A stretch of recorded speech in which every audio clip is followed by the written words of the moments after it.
जल्दी करो जल्दी, किसी ने देख लिया तो सब बर्बाद हो जाएगा। सरदार, ये बक्सा बहुत भारी है। भारी है तो क्या हुआ, हाथ चलाओ। रात होने से पहले ये सब ठिकाने लगाना है। ये सुनकर मेरा खून खौल उठा। गांव वालों की मेहनत की कमाई, ये लोग उसे यहां दफना रहे थे। रुको, ये क्या पाप कर रहे हो मूर्खों? ये दूसरों की मेहनत का धन है, जिनका है उन्हें लौटा दो।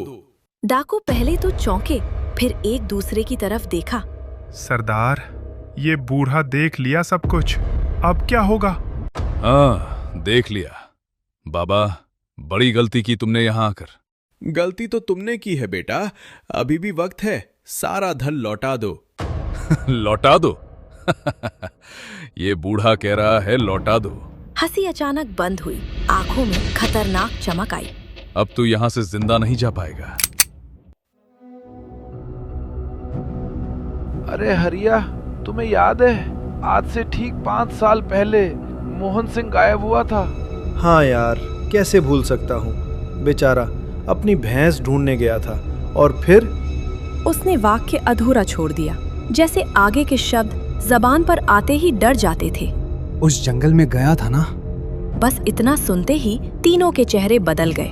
कोई हंसी नहीं, कोई बात नहीं, सिर्फ एक दूसरे की आंखों में वो डर जो 50 साल से जी रहे थे। मोहन सिंह अकेला नहीं था। पिछले 50 सालों में 47 लोग उस जंगल में गए और एक भी वापस नहीं आया। दादाजी, ये सब बकवास है, ये सिर्फ अंधविश्वास है। कोई जंगल लोगों को कैसे निगल सकता है? बकवास?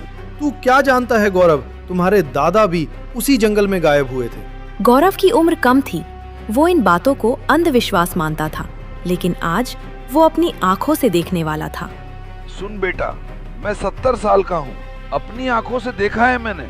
जो भी उस जंगल में जाता है वो वापस नहीं आता, इसलिए हम सब शाम होते ही घरों में बंद हो जाते हैं। काका, शंकर काका। 22 साल का विक्रम दौड़ता हुआ आ रहा था। विक्रम, क्या हुआ बेटा, इतना परेशान क्यों है? दादाजी, आरती, मेरी बहन आरती, वो अभी तक घर नहीं लौटी है। क्या आरती गायब हो गई? हे भगवान, अब क्या होगा? दोपहर को ही गई थी, कह रही थी सहेली से मिलने जा रही है। पूरा गांव छान मारा, उनकी सहेली को भी पूछा, लेकिन कहीं नहीं मिली। विक्रम, मैंने दोपहर में आरती को देखा था।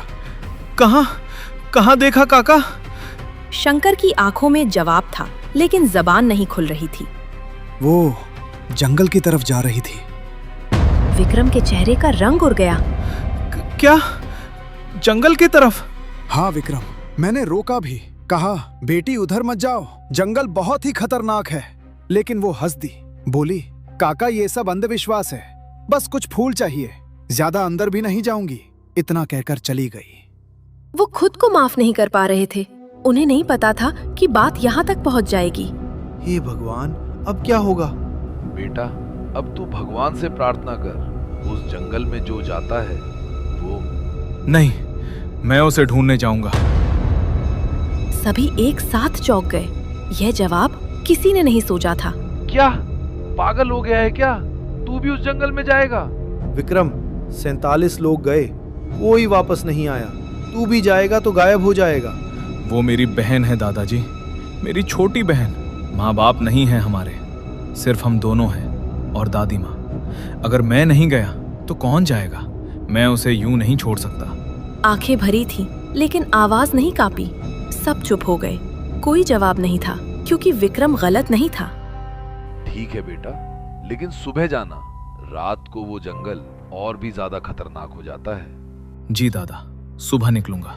बेटा, भगवान करे तुम्हारी बहन मिल जाए, और हाँ, थोड़ा भी खतरा लगे तुरंत वापस आ जाना, समझा? जी दादा। विक्रम मुड़ा और चल दिया। किसी ने उसे रोका नहीं। सब बस देखते रहे, जैसे आखिरी बार देख रहे हों।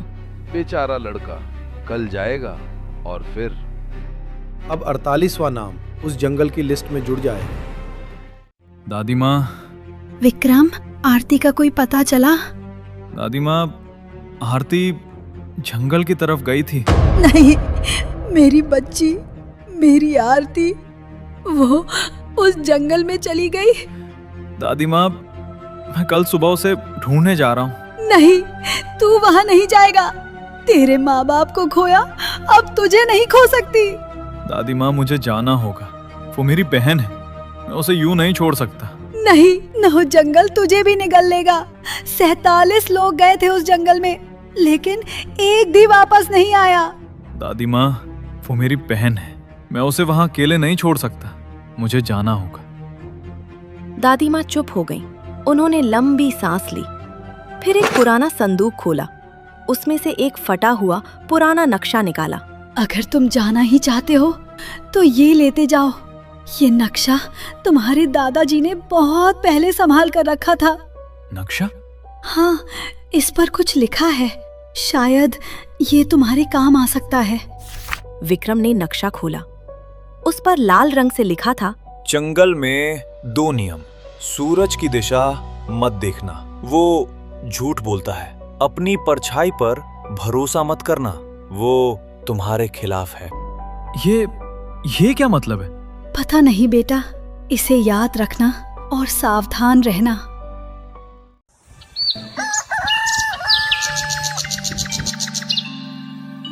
सुबह होते ही विक्रम ने अपना झोला उठाया और उसमें जंगल की यात्रा करने के लिए जरूरी सामान भरा।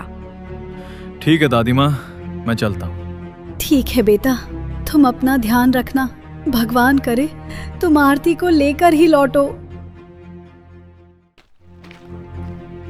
कुछ ही देर में जंगल पहुंच जाता है। शुरुआत में रास्ता साफ था, लेकिन धीरे धीरे पेड़ घने होते गए, रोशनी कम होती गई और रास्ता गुम होने लगा। विक्रम रुका और नक्शा निकाला। नक्शे के हिसाब से उत्तर दिशा में जाना है, लेकिन उत्तर पता कैसे करूं? नक्शे पर साफ लिखा है, सूरज की दिशा पर भरोसा मत करो। थोड़ा सोचा, फिर आइडिया आया। घड़ी की सुई से दिशा निकाल सकता हूँ। उसने कलाई उठाई और घड़ी देखी।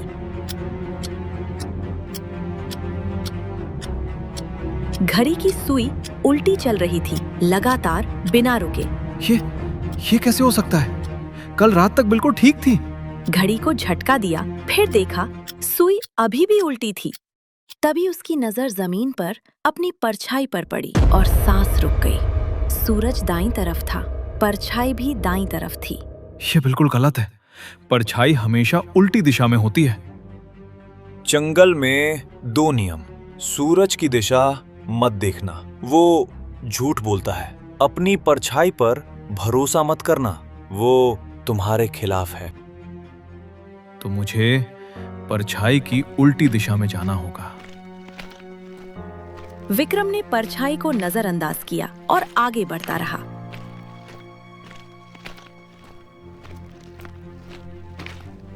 लेकिन काफी देर चलने के बाद भी सही रास्ता नहीं मिला।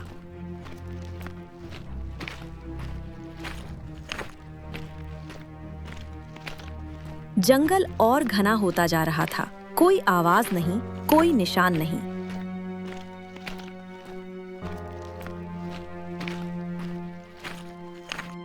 विक्रम एक पेड़ के पास रुका। कहाँ जाऊं? कोई रास्ता नहीं, कोई निशान नहीं। तभी ऊपर से आवाज आई, शायद तुम किसी को ढूंढने आए हो।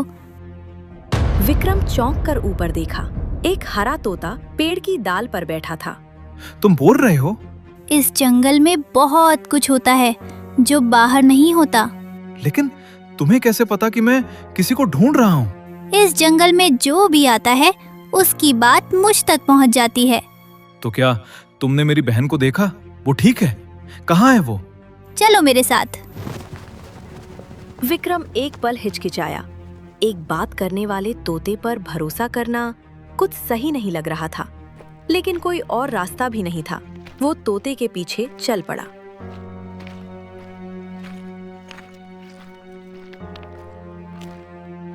कुछ देर बाद तोता एक जगह रुका। विक्रम ने देखा सामने जमीन पर सोने के सिक्के, चांदी के बर्तन, खजाने चमक रहे थे। वो रहा तुम्हें जो चाहिए, जिंदगी की सबसे सबसे बहुमूल्य चीज। विक्रम का हाथ अपने आप आगे बढ़ा। सोने की चमक आंखों में उतर रही थी और तभी रुक गया। नहीं, मैं यहाँ खजाने के लिए नहीं आया, मैं आरती के लिए आया हूँ। मुझे ये नहीं चाहिए, मुझे मेरी बहन चाहिए। तोता एक पल चुप रहा। जो लोग यहाँ आए वो सब यहीं रुक गए, लालच में अंधे हो गए और जंगल ने उन्हें गुमराह कर दिया। लेकिन तुम पहले हो जो खजाना नहीं चाहते हो। और तोता हवा में गायब हो गया। कहाँ गया? ये तोता कहाँ गायब हो गया? ठीक है, रास्ता खुद ढूंढना होगा। विक्रम खजाने को नजरअंदाज करके आगे बढ़ गया, आरती की तलाश में। थोड़ी दूर चला ही था कि विक्रम को रास्ते में एक दर्द भरी कराहट सुनाई दी। आवाज सुनकर विक्रम रुक गया। ये कैसी आवाज आ रही है?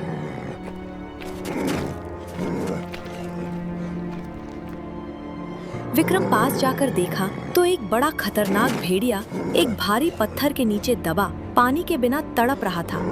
ये भेड़िया है, अगर इसे बचाया तो ये सीधे मुझ पर हमला करेगा और पानी भी कम है मेरे पास। आगे मुझे प्यास लगी तो क्या पीऊंगा? नहीं पिला सकता। वो मुड़ने लगा, लेकिन भेड़िए की तड़पती आंखें देखकर उसके कदम रुक गए। लेकिन इसे यूं तड़पते हुए भी नहीं देख सकता। नहीं, पानी दे देता हूँ। विक्रम वापस आया, बोतल निकाली और भेड़िए के मुंह के पास लगा दी। भेड़िए ने पानी पिया। फिर विक्रम ने पूरी ताकत लगाकर पत्थर हटाया। भेड़िया उठा। दोनों कुछ पल एक दूसरे को देखते रहे और फिर भेड़िया बिना हमला किए जंगल में चला गया। इसने मुझ पर हमला ही नहीं किया। विक्रम मुस्कुराया और आगे बढ़ गया। विक्रम आगे बढ़ता रहा। पानी खत्म हो चुका था। तभी उसे एक पुराना कुआं दिखा। अच्छा है, यहीं से पानी भर लेता हूँ, बहुत प्यास लगी है। विक्रम कुएं के पास गया और अंदर झांका। पानी है यहाँ? अरे, इसमें तो पानी ही नहीं है। तभी कुएं के अंदर से आवाज आई। बेटा, तुम सच्चे मन से आए हो। विक्रम चौंक कर पीछे हट गया। कौन है? कुएं में कोई है? आप ठीक हैं?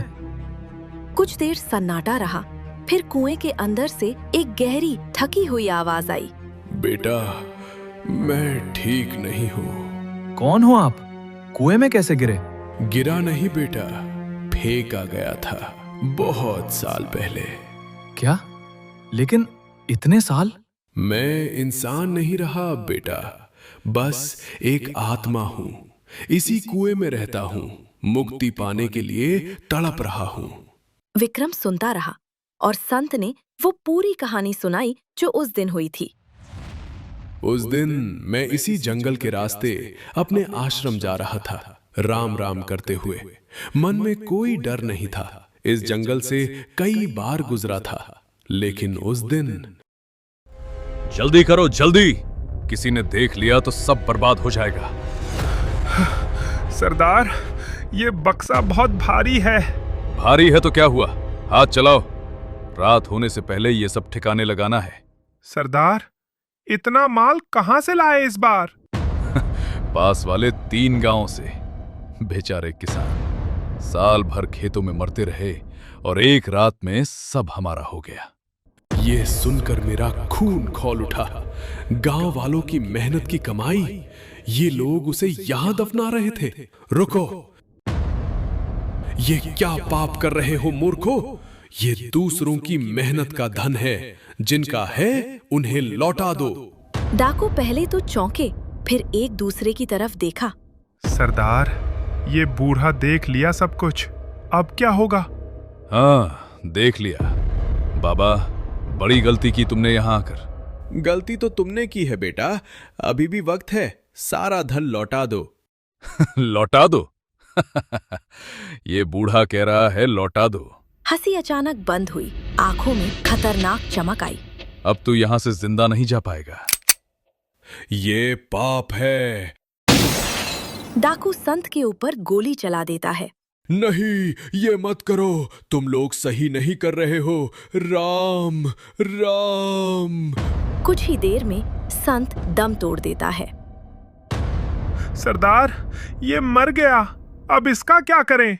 करना क्या, फेंक दो इस कुएं में।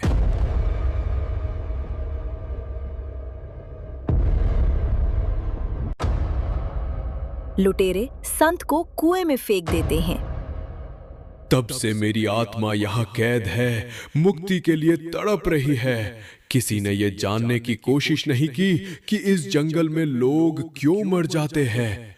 जो भी आया लालच में आया, अपने स्वार्थ के लिए आया और मारा गया।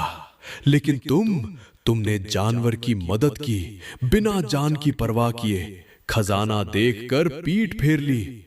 तुम सच्चे हो विक्रम। आपको मुक्ति कैसे मिलेगी, बताइए, मैं कुछ भी करूंगा। मेरी हड्डियां अभी भी इसी कुएं में है बेटा। इन्हें बाहर निकालकर जलाना होगा, तभी मुझे मुक्ति मिलेगी। विक्रम ने चारों तरफ देखा और कुएं के अंदर उतर गया। नीचे पहुंचकर उसने एक एक हड्डी इकट्ठा की और ऊपर लाया। फिर लकड़ियां इकट्ठा करके और विधि से हड्डियों को जलाया और उसी पल एक नीली चमकदार रोशनी निकली। तुम्हारी बहन एक गुफा में है, लेकिन उसे बचाना अभी भी नामुमकिन है। रुकिए, रास्ता तो बताइए, मैं कुछ भी कर सकता हूँ। उत्तर की दिशा में चलते जाओ, लेकिन बालक, उसे बचाना नामुमकिन है। रोशनी आसमान में समा गई। नामुमकिन नहीं है, वो मेरी बहन है। लेकिन उसने हार नहीं मानी और विक्रम उत्तर की दिशा में चल पड़ा। उत्तर की दिशा में चलते चलते विक्रम एक बड़ी गुफा के सामने पहुंच गया, लेकिन गुफा का दरवाजा विशाल पत्थर की दीवार से बंद था। गुफा तो बंद है, संत जी ने कहा था आरती यहाँ है, लेकिन इसे खोलूं कैसे? तभी ऊपर से जानी पहचानी आवाज आई। सुनो युवक, इस गुफा को जगाने के लिए एक मंत्र पढ़ना होगा, तभी ये गुफा खुलेगी। मंत्र? लेकिन कौन सा मंत्र? मुझे तो पता ही नहीं। पास जाकर देखो, गुफा की चट्टान पर लिखा है। विक्रम गुफा के पास गया।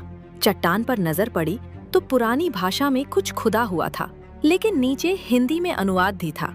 विक्रम ने एक गहरी सांस ली और ऊंची आवाज में पढ़ा, हे प्राचीन गुफा, मेरी वाणी पहचान, सदियों की नींद से अब तू जाग। पत्थरों में जो शक्ति सोई है, मेरे मंत्र से उसे आज जगा। कौन है जिसने मुझे जगाया? जानता है मुझे जगाने की कीमत। माफ करना, लेकिन मेरी बहन इस गुफा में है, कृपया दरवाजा खोलिए। ये गुफा ऐसे नहीं खुलेगी। तुम्हें 3 पहेलियां सुलझानी होंगी। तीनों पहेलियों का सही उत्तर होगा तो ही दरवाजा खुलेगा। अगर एक भी जवाब गलत हुआ तो तुम्हारी बहन हमेशा के लिए यहीं कैद हो जाएगी। तो क्या तुम तैयार हो? विक्रम के मन में एक ही बात थी, आरती को किसी हाल में बचाना है। हाँ, तैयार हूँ। वो क्या है जो हर रोज आता है पर कभी दिखता नहीं? अमीर हो या गरीब, सबके पास बराबर होता है। विक्रम ने सोचा, हर रोज आता है, दिखता नहीं, अमीर गरीब सबके पास बराबर। दोस्तों, अगर आपको पहेली का उत्तर पता हो तो कमेंट में जरूर बताना। इसका जवाब है समय। सही जवाब। वो क्या है जो जितना सुखाए वो उतना ही खुद भीगता जाए? विक्रम ने सोचा, सुखाए तो भीगे, भीगे तो सुखाए। इसका जवाब है तौलिया।